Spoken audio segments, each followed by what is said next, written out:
সুপ্রিয় দর্শক, আমন্ত্রণ জানাচ্ছি চ্যানেল আয়ের নিয়মিত স্বাস্থ্য বিষয়ক অনুষ্ঠান ইনসেপ্টার নিবেদিত আপনার সুস্বাস্থ্য থেকে।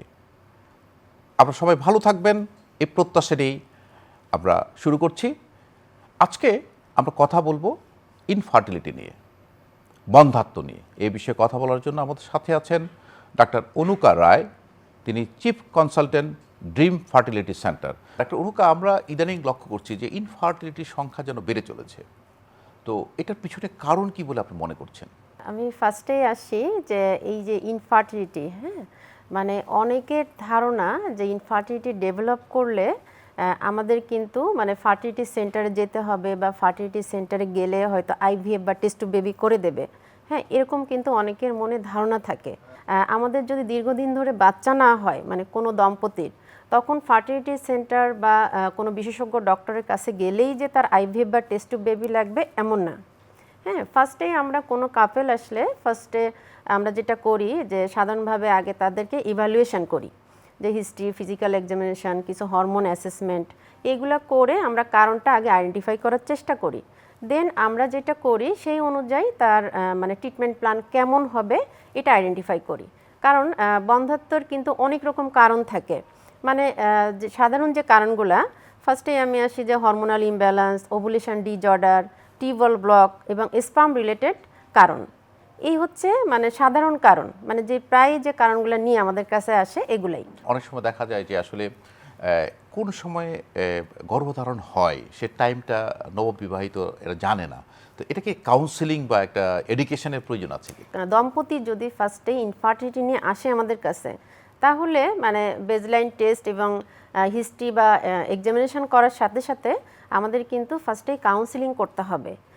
যে ইনফার্টিলিটি ডেভেলপ করছে তার মানে আপনার অ্যাডভান্স টেকনোলজি লাগবে এমন না।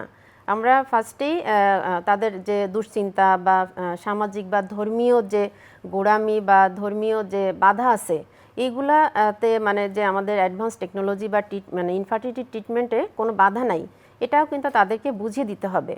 ফার্স্টে আমরা যেটা করি যে সিম্পল মানে ট্রিটমেন্ট স্টার্ট করি, যেমন ওভুলেশন ইন্ডাকশন বা ওষুধ দিয়ে আমরা ডিম বড় করি। দেন হচ্ছে টাইম ইন্টারকোর্স, লাইফস্টাইল ম্যানেজমেন্ট বা লাইফস্টাইল চেঞ্জ, এগুলো আমরা করলে দেখা যায় যে বেসিক যে ট্রিটমেন্ট বা বেসিক ম্যানেজমেন্টে 80% কাপেলই কিন্তু কনসিভ করে যায়। দেন এটাতে যদি ফেইল্ড হয় বা না হয়, দেন আমরা একটু অ্যাডভান্স টেকনোলজির দিকে যাই। সেটা হচ্ছে আইওআই হতে পারে, আইভিএফ বা ইক্সি হতে পারে।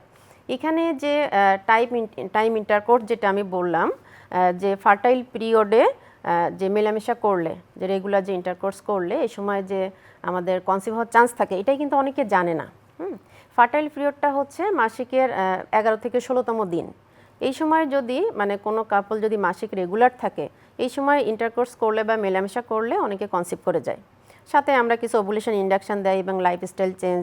কখন আপনাদের কাছে আসা উচিত? একজন দম্পতি ইনফার্টিলিটি হয়েছে, সে কখন বুঝবে, কতদিন পরে আসা উচিত, এবং আপনারা যে অ্যাডভান্স টেকনোলজিতে যান কতদিন পরে যান বা কি কি প্রক্রিয়ার মাধ্যমে যান? ফার্স্টে আমি বলি যে কোনো দম্পতি যদি 1 বছর নিয়মিত মেলামেশার পরেও কনসিভ না করে, তখন অবশ্যই ডক্টরের কনসালটেশনে যেতে হবে। বাট এখানে একটি ইম্পর্টেন্ট ব্যাপার আছে, বয়সটা যদি 35+ হয়ে যায়, তখন কিন্তু এই সময়সীমাটা 6 মাস। কারণ 35+ হলে তখন যে ওভারিতে আমাদের যে ডিম্বাণুটা থাকে, বা 40+ হলে মেলের ক্ষেত্রে যে স্পার্মের মর্ফোলজি বা মোটিলিটি, তারপর হচ্ছে কাউন্ট, কোয়ালিটি, এগুলোও কিন্তু কমতে থাকে। মানে গুণগত মানটা কমতে থাকে, সেটা হোক শুক্রাণু বা ডিম্বাণু। এই জন্য 40+ মেলের ক্ষেত্রে, 35+ ফিমেলের ক্ষেত্রে হলে অবশ্যই 6 মান্থ পরে ডক্টরের কনসালটেশনে যেতে হবে। এক্ষেত্রে কিছু স্পেশাল কন্ডিশন তো থাকেই মেল ফিমেল 2 ফ্যাক্টরের ক্ষেত্রে। যেমন ফিমেলের ক্ষেত্রে যদি ইরেগুলার মেনস্ট্রুয়েশন বা এন্ডোমেট্রিওসিস, তারপর যদি কোনো পেলভিক সার্জারি, ইনফেকশন, এগুলো হিস্ট্রি থাকে। আর মেলের ক্ষেত্রে যদি কোনো স্ক্রোটাল সার্জারি, হার্নিয়া অপারেশন বা আগে কোনো সিমেন অ্যানালাইসিস, শুক্রাণুতে প্রবলেম, তখনও মানে ইমিডিয়েটলি কনসালটেশনে যেতে হবে। তখন 1 বছর বা 6 মাস ওয়েট করলে হবে না। আমাদের দেশের একটা ধারণা আছে, বিশেষ করে মুরব্বীরা বা শাশুড়িরা মেয়েদেরকে দায়ী করা হয় ইনফার্টিলিটির জন্য, কিন্তু অনেক সময় দেখা যায় যে হাজব্যান্ডেরও কিছু অনীহা থাকে আপনাদের কাছে যেতে। আচ্ছা, এটা কিন্তু একেবারে মেডিকেলে একটা রং কনসেপশন। দীর্ঘদিন ধরে বাচ্চা না হলে আমাদের কিন্তু সচেতনতার অভাবে এটা হচ্ছে। মেইনলি মেল ফিমেল 2 ফ্যাক্টরের জন্যই বাচ্চা হচ্ছে না। যদি আমরা দেখি যে মানে স্ট্যাটিস্টিক্যালি দেখা যায় যে 40% মেল এবং 40% ফিমেলের কারণেই কিন্তু বাচ্চা হচ্ছে না। তাহলে সমান সমান সমান দায়ী। মানে দায়ী। এটার জন্য মানে দীর্ঘদিন ধরে যদি বাচ্চা না হয় তাহলে ফিমেল পার্টনার বা নারীর পাশাপাশি অবশ্যই মেলকে আমাদের পরীক্ষা করতে হবে এবং একই সাথে চিকিৎসা নিতে হবে। এটা একটা সচেতনতা। তো তারপরে এটা একটা অ্যাওয়ারনেসের প্রয়োজন আছে এটা যে একটা স্বামী স্ত্রী awareness-এর- দুজনই সমানভাবে দায়ী। কোনো কোনো ক্ষেত্রে দেখা যায় স্বামীরও কোনো কারণ খুঁজে পাওয়া যাচ্ছে না, স্ত্রীরও কোনো কারণ খুঁজে যাচ্ছে না, কিন্তু বেবি কনসিভ করছে না। এটাও কিন্তু একটা কারণ হিসেবে আমরা দেখি।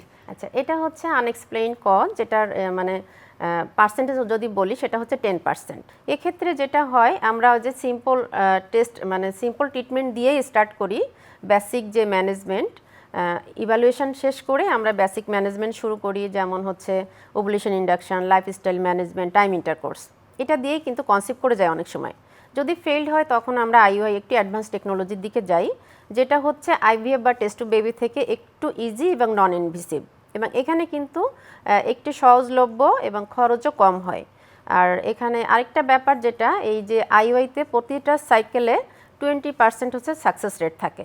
এটা কিন্তু আমরা অনেকে জানি না, আমরা ভাবি যে আইওআই করলে মনে হয় আমার 100% সাকসেস রেট। এটা একটা ব্যাড মানে ভুল মানে ধারণা থাকে। 20% সাকসেস রেট থাকে আর কি প্রতিটা প্রতিটা সাইকেলের পরে থাকে। সাইকেলের পরে আরেকটা ব্যাপার, যদি আইওআই ফেইল্ড হয় বা যদি আমাদের মেডিকেলি নেসেসারি হয় যে আমাদের আইভিএফ বা টেস্ট টু বেবি লাগবে, তখন ইন্ডিকেশন থাকে, যেমন টিউবওয়েল ব্লক, অ্যাডভান্স স্টেজ বা মেলের ক্ষেত্রে স্পাম কাউন্ট অনেক কম, তখন কিন্তু আমরা অ্যাডভাইস করি যে আপনি আইভিএফ বা টেস্ট টু বেবি করতে পারেন। আবার এরও মানে অ্যাডভান্স টেকনোলজি আছে আইভিএফ থেকে, সেটা হচ্ছে ইক্সি। আইভিএফটা মানে আমরা যে চিকিৎসকের কাছে গেলে বা মানে কনসালটেশনে গেলেই অ্যাডভাইস করি এমন না, অবশ্যই সেটার একটা মেডিকেলি নেসেসারি ইন্ডিকেশন থাকতে হবে। যেমন টিউবওয়েল ব্লক বলেছি, যে টিউব না থাকলে তখন তো নর্মালি বা আইওআইতে কোনো প্রসিডিউরে যাবে না, তখন আমরা বলি যে আপনি টেস্ট টু বেবি করেন বা ইক্সি করেন। আবার ক্ষেত্রে অনেক সময় দেখা যায় অ্যাজোস্পার্মিয়া অথবা অ্যাসথেনোস্পার্মিয়া, মানে দেখা গেলো যে পুরুষের স্পার্মের কাউন্ট কম, মর্টালিটি কম, এসব কারণও তো অনেক সময় ইনফার্টিলিটি ডেভেলপ করে। পুরুষ বন্ধাত্বের ভিতরে আমরা যে সিমেন অ্যানালাইসিস করি বা টেস্ট করি, এখানে যে সিমেন অ্যানালাইসিসের ভিতরে অ্যাবনর্মালিটি দেখা যায়, সেখানে প্রায় 2-3টা কথা আমরা প্রায় শুনি, যেমন অ্যাজোস্পার্মিয়া, অ্যাস্থেনোজোস্পার্মিয়া, ওটস, হ্যাঁ, এইগুলোর কারণেই সাধারণত মানে পুরুষ বন্ধাত্ব ডেভেলপ করে। এবং আমাদের যে অ্যাডভান্স টেকনোলজি লাগে আইওআই, আইভিএফ বা ইক্সি, এই যে 3টার কারণেই সাধারণত লাগে। আমরা এই সিমেন অ্যানালাইসিসে দেখি সাধারণত স্পার্মের কাউন্ট, মোটিলিটি এবং মরফোলজি। এখানে যদি কাউন্ট কমে যায় তখন সেটাকে আমরা অলিগোস্পার্মিয়া বলি, যদি মোটিলিটি কমে যায় অ্যাস্থেনোজোস্পার্মিয়া বলি, আর যদি 3টাই মানে মরফোলজি সহ যদি 3টাই কমে যায় তখন আমরা ওটস বলি, অলিগো অ্যাস্থেনো ট্যাটোজোস্পার্মিয়া। এই সমস্ত ক্ষেত্রে সাধারণত পুরুষ বন্ধাত্ব ডেভেলপ করে। আপনারা কখন ইক্সি করেন আর কখন আইভিএফ করেন? আইভিএফটা সাধারণত টিউবওয়েল ব্লক, অ্যাডভান্স স্টেজ, শুক্রাণুর পরিমাণ কম বা টাইম অনেক কম নিয়ে আসছে, এরকম সময় আমরা বলি যে আইভিএফ বা টেস্ট টু বেবি। এক্ষেত্রে একটা ব্যাপার যে টেস্ট টু বেবি বা আইভিএফ, এটা হচ্ছে কনভেনশনাল একটা মেথড যেটা ল্যাবরেটরিতে করা হয়, এবং এখানে একটা ডিশের ভিতরে স্পার্ম এবং এগ দুইটাকে রাখা হয়, নিজে নিজে এটা হচ্ছে ফার্টিলাইজ হয়। এখানে সাকসেস রেটটা একটু কম থাকে, 30-50%। আর ইক্সিটা হচ্ছে অ্যাডভান্স একটা টেকনোলজি, মানে সরাসরি স্পার্ম এবং এগটা মানে এখানে একটা মেশিন যেটাকে আমরা বলি ইক্সি মেশিন, এটার মাধ্যমে মানে ও সাইটের ভিতরে স্পার্মটা ঢুকিয়ে দিয়ে এমব্রায়ো তৈরি করা হয়। এখানে হচ্ছে সাকসেস রেটটা একটু বেশি, যেমন হচ্ছে 60-70%। কিন্তু পেশেন্ট ম্যানেজমেন্ট বা প্রসিডিউর বা স্টেপ বাই স্টেপ যে আমাদের স্টেপগুলো, সেগুলো কিন্তু সেম আইভিএফ বা ইক্সির ক্ষেত্রে। যে ফার্স্টে যখন আমরা আইভিএফ বা ইক্সি আমরা সাজেস্ট করি যে আপনি করবেন, ফার্স্টেই আমরা কাপলকে বলি যে হিস্ট্রি, এক্সামিনেশন, হরমোন লেভেল, শুক্রাণু ডিম্বাণুর যে গুণগত মান, এগুলো দেখে ফেলি। দেন আমরা ফিমেল পার্টনারকে মাসিকের 2nd বা 3rd ডে থেকে ইঞ্জেকশন দিয়ে আমরা এগুলা বড় করি। দেন হচ্ছে 15 থেকে 20 মিনিটের মধ্যে সামান্য সিডেশন দিয়ে এগুলা কালেক্ট করা হয়। তারপর ল্যাবরেটরিতে হয় আইভিএফ বা ইক্সি, যেটা মানে ইন্ডিকেশন অনুযায়ী এমব্রায়ো তৈরি করা হয়। তারপর ডে 5 বা ডে 3 এর এমব্রায়ো আমরা এন্ডোমেট্রিয়াম বা ফিমেল পার্টনারকে রেডি করে দেন ক্যাথেটারের মাধ্যমে এটা ট্রান্সফার করা হয়। তারপর 2 সপ্তাহ পরে প্রেগন্যান্সি টেস্ট বা বিটা ইসিজি করা হয়। এটা সাকসেস ইক্সির সাকসেস রেট কেমন আপনাদের? ইক্সির সাকসেস রেটটা 60-70%। ইক্সিতে আসলে আপনাদের সাকসেস রেট 60% বলছেন? হ্যাঁ, হ্যাঁ। আচ্ছা, সেক্ষেত্রে কোনো কারণে যদি ইক্সি ফেল করে দেন আপনারা কি করেন? ফার্স্টেই তো কাউন্সিলিং করে নিই যে আইভিএফ বা ইক্সি আমাদের কি কি কারণে ফেইল্ড হতে পারে। অনেকে আসে যে এমএইচ বা ডিমের পরিমাণ কম থাকে, বয়সটা অ্যাডভান্স থাকে, দেন স্পাম বা মানে এগের যে কোয়ালিটি এটা মেনটেন হয় না, মানে অনেক সময় ওসাইটগুলো ইম্যাচিউর থাকে বা স্পামের মরফোলজি ঠিক থাকে না, বা যে এমব্রায়োটা তৈরি হয় সেটা গুড কোয়ালিটির হয় না। দেন আমরা যে ট্রান্সফার করব ইউটারাসের ভিতরে যে এন্ডোমেট্রিয়াম বা যেখানে ভ্রূণটা বসবে সেটাও যদি মানে প্রপার রেডি না হয়, অনেক সময় দেখা যাবে ট্রিপল লাইন আসছে প্রেজেন্ট বাট ওর ভিতরে কালেকশন চলে আসছে, দেন তখন এন্ডোমেট্রিয়ামটা পুরোপুরি রেডি হয় না। আরেকটা ব্যাপার হচ্ছে অ্যাডভান্স এজটা কিন্তু খুবই ইম্পর্ট্যান্ট, যেখানে মরফোলজি বা ওসাইট বা এগের গুণগত মানটা কমে যায়। এই সমস্ত ক্ষেত্রে আইভিএফ বা এক্সি ফেইল্ড হতে পারে। আর ফার্স্টে আরেকটা জিনিস যেটা আমি বলি যে আমাদের টার্গেট থাকে 8 থেকে 16টা মানে ওসাইট কালেকশন করা, মানে যে ডোমিনেন্ট ফলিকল থাকে এগুলা তৈরি করা, এবং সেখান থেকে আমরা পিক আপ করি, হ্যাঁ পিক আপ করে আমাদের এমব্রায়ো তৈরি করার টার্গেট থাকে যে 10+। দেন এখানে আমরা 2 থেকে 3টা ডে 3 বা ডে 5 এমব্রায়ো ট্রান্সফার করি, বাকিগুলো ফ্রিজ আপ করে রাখা হয়। যদি একবার ফেইল্ড হয় সেখান থেকে কিন্তু সেকেন্ড টাইম বা থার্ড টাইম বা ফোর্থ টাইমও ট্রান্সফার করতে পারে, এটা আমরা তাদেরকে মানে কাউন্সিলিং করে নিই। তো সেক্ষেত্রে যে সেকেন্ড টাইম বা থার্ড টাইম যদি আপনি ট্রান্সফার করেন, তো একই কারণে কি আবার ফেল হতে পারে কিনা? একই কারণে আবার ফেইল হতে পারে, কারণ এখানে হচ্ছে গুণগত মানটা খুবই ইম্পর্টেন্ট। এই প্রশ্নটা আমি এই জন্য বারবার করছি যে আসলে আমরা ইদানিং খেয়াল করি যে আমাদের দেশের অনেক ইনফার্টিলিটি পেশেন্ট দেশের বাইরে চলে যায় চিকিৎসার জন্য। তো আমরা জানি যে আপনারা কিন্তু অত্যন্ত দক্ষতার সাথে এখানে কাজ করে যাচ্ছেন, অনেক ইনফার্টিলিটি সেন্টার কিন্তু হয়েছে, ফার্টিলিটি সেন্টার হয়েছে, কাজ করছেন। আসলে কেন তারা বাইরে যায়? এখন তো ট্রেন্ডটা অনেক চেঞ্জ হয়েছে, আগে তো অনেকে মানে বুঝতো না বা জানতো না।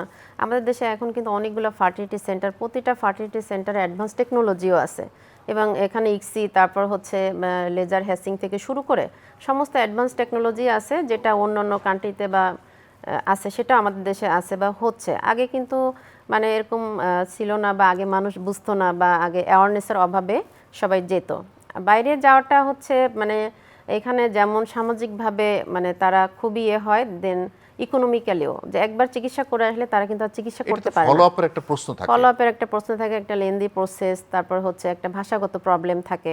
হ্যাঁ, আমার কাছে ওদিন একজন পেশেন্ট আসছে বাইরের কান্ট্রি থেকে, উনি 2 থেকে 3 বার আইভি ফেইল্ড হয়ে আসছে, মানে ওনার অবস্থা তাহলে ইকোনমিক্যালি একেবারে মানে বাজে অবস্থা। এই জন্য হচ্ছে বাইরের কান্ট্রিতে থাকা, সেখানে ট্রিটমেন্ট করা, ফলো আপ করা এবং 2-3 বার যাওয়া, যেমন ইকোনমিক্যালি তাদের জন্য সমস্যা এবং সাকসেস রেটটা যদি না আসে তাহলে খুবই অসুবিধা। সেই সেম ট্রিটমেন্ট কিন্তু আমাদের দেশে হচ্ছে এবং আমরা দক্ষতার সাথে করছি।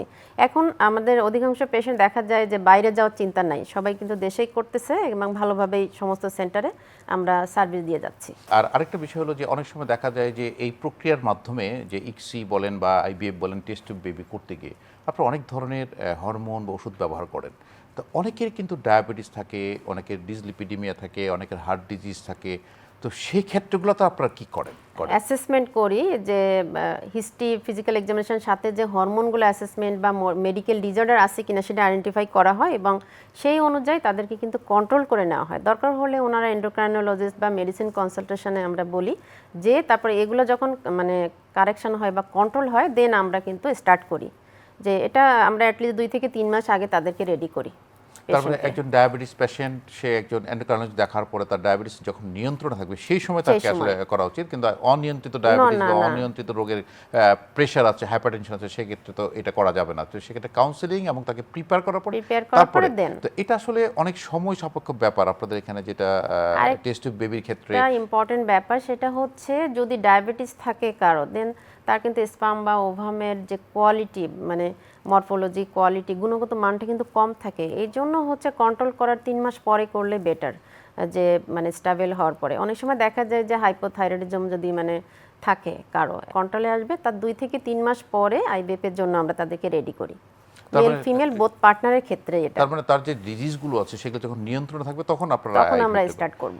ম্যাডাম, ইদানিংকালে আমরা একটা দেখি যে আমাদের যে ফাস্ট ফুডের খাওয়ার যে প্রবণতা, আমরা দেখি ইদানিংকালে যে তরুণ সমাজ তারা কিন্তু অনেকটা ওবেস হয়ে গেছে। অনেক সময় অনেক মেয়েদেরকে আমরা দেখি অল্প বয়সে পলিসিস্টিক ওভারি হয়েছে, যেটা আপনারা বলেন ইনফার্টিলিটির কারণ হতে পারে। সেক্ষেত্রে তাদের কি করণীয়?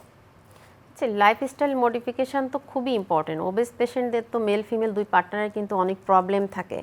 মেলদের ক্ষেত্রে বিশেষ করে যে ওবেসিটি 130-40 কেজি অনেক পেশেন্ট আসে, ভাবে যে আমার তো স্পার্ম আছে, আমার হয়তো কোনো প্রবলেম হবে না, বাট এখানে কিন্তু স্পার্মের কোয়ালিটি বা টেস্টোস্টেরন লেভেলটা কম থাকে, দেন সেক্ষেত্রে ফার্টিলিটির হারটা অনেক কমে যায়। মানে কোয়ালিটি কমে যায় স্পার্মের, প্লাস টেস্টোস্টেরন লেভেলটা যেটা ফার্টিলিটি হরমোন। আর ফিমেলের ক্ষেত্রে ওবেসিটিটা অনেক ইম্পর্ট্যান্ট, বিশেষ করে ওবেস পেশেন্টদের হরমোনাল ইমব্যালেন্স থাকে, অ্যান্ড্রোজেন লেভেলটা বেশি থাকে, সেক্ষেত্রে হয় কি মানে যে আমাদের যে ওভুলেশন মানে একটা বড় হওয়া ডিম ফোটা এটা হতে চায় না তখন। আর পিসিওএসটা তো খুবই ইম্পর্টেন্ট, মানে 10 জন পেশেন্ট যদি ইনফার্টিলিটি নিয়ে আসে তার ভিতরে 9 জনই কিন্তু থাকে হচ্ছে পিসিওএস, মানে পলিসিস্টিক ওভারি সিনড্রোম। এখানে আবার দুইটা ইম্পর্টেন্ট ব্যাপার আছে, একটা পলিসিস্টিক ওভারিয়ান ডিজিজ, একটা সিনড্রোম। এইটা নিয়ে কিন্তু আমাদের কাছে অধিকাংশই আসে। তাদের ক্ষেত্রে অনেকে দেখা যায় লিন পিসিওএস, মানে অনেকে ফ্যাটি থাকে বা ওবেস থাকে, অনেকে কিন্তু অনেক পাতলা থাকে আর কি, লিন থাকে। সেই দুইটার ম্যানেজমেন্ট আবার ওইভাবে হ্যান্ডেল করতে হয়। ঠিক আছে, এখন পিসিওএসটার ক্ষেত্রে যেটা হয়, এক্ষেত্রে একটা হরমোন এবং মেটাবলিজমে ডিস্টারবেন্স থাকে, যেখানে অনেকগুলা এগ বা ফলিকল ওভারিতে মানে সারাউন্ডিংয়ে থাকে একেবারে নেকলেস প্যাটার্নে। এখানে যেটা হয় হরমোনাল ইমব্যালেন্স, যেমন এলএইচ হরমোন, তারপরে অ্যান্ড্রোজেন লেভেলটা বেশি থাকে, যার কারণে কোনো মানে এগই ওইভাবে বড় হতে পারে না, পরিস্ফুটনও হয় না, মানে ওভুলেশনও হয় না, যার কারণে আমাদের ইনফার্টিলিটি ডেভেলপ করে। তো সেক্ষেত্রে তাকে লাইফস্টাইল মডিফিকেশন এবং তার ওজন কমানোটা খুব জরুরি হয়ে দাঁড়ায়, না হলে এই ইনফার্টিলিটি একটা ঝুঁকি ফার্স্টে থেকেই আমরা যায়। বলি যে ডায়েটিশিয়ান বা নিউট্রিশনিস্টের কনসালটেশনে যেতে, এখানে কিন্তু অনেক ইমপ্রুভমেন্ট হয় যে যখন ডায়েটিশিয়ান দেখায় ওনারা। লিন পিসিওএসও আছে, তাদেরও ডায়েটিশিয়ান দেখানো উচিত, বা ওবেজ যারা তাদেরও। মানে এক গ্রুপ আছে যে ওয়েট গেইন প্লাস তাকে ওইভাবে হ্যান্ডেল করা, আরেক গ্রুপ আছে যে ওবেসিটি, সেখানে হচ্ছে ওয়েট কন্ট্রোল করে মেনস্ট্রুয়েশনটা রেগুলার করে দেন আমরা ওভুলেশন ইন্ডাকশন দিলে দেখা যায় যে অনেক ক্ষেত্রে মানে 80+ ক্ষেত্রে তাদেরকে কনসেপ্ট পড়ে যায়, অ্যাডভান্স টেকনোলজিতে যাওয়া লাগে না। অনেক ধন্যবাদ ডাক্তার অনুকা রায়। আমরা এই ইনফার্টিলিটি নিয়ে অনেক কিছু জানলাম। নিশ্চয়ই যারা এই বন্ধ্যাত্বের ভুগছেন তারা আপনার এই ইনফার্টিলিটির ট্রিটমেন্টের মাধ্যমে তারা আসলে প্রতিটা বাচ্চা নিতে সক্ষম হবেন। আপনাকে অসংখ্য ধন্যবাদ। প্রিয় দর্শক, ইনফার্টিলিটি যেমন বেড়ে চলেছে, তার আধুনিক চিকিৎসা পদ্ধতি এখন বাংলাদেশেই আছে। দেশের বাইরে যাওয়ার কোনো প্রয়োজন নেই। আপনার প্রয়োজন হলে আপনার নিকটস্থ ইনফার্টিলিটি সেন্টারে দেখে আপনি চিকিৎসা গ্রহণ করুন। দর্শক, ভালো থাকুন, সুস্থ থাকুন, নিরাপদেই থাকুন।